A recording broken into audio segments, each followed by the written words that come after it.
Chain ઝોઉએ બાળપણમાં જ એક કાર અકસ્માતમાં પોતાના બંને પગો ગુમાવ્યા હતા. તેથી તે પોતાના હાથના ઉપયોગ વડે જ બધા કામ કરતો હતો. હવે આશ્ચર્યની વાત તો એ હતી કે કેવળ 11 વર્ષની ઉંમરે ચેન ઝોઉએ માઉન્ટ લાઓના 1100 મીટર ઊંચા શિખર પર ચઢવાનો પ્રયાસ પોતાની આવી પરિસ્થિતિમાં જ કર્યો.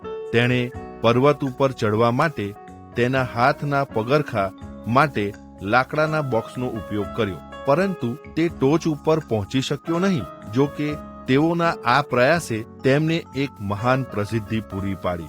હા મિત્રો, ચેન ઝોઉ ભલે માઉન્ટ લાઓના ઊંચા શિખરને સર કરી શક્યા નહીં, પરંતુ પોતાની હિંમત અને જીવનમાં કંઈક કરવાની તેમની આકાંક્ષા આપણને ઘણું બધું શીખવી જાય છે.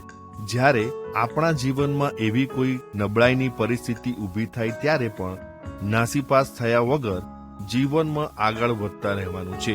બાઇબલમાં ગીતશાસ્ત્ર 34:19 લખવામાં આવ્યું છે કે ન્યાયી માણસને માથે ઘણા દુઃખ આવે છે, પણ યહોવા તે સર્વમાંથી તેને છોડાવે છે.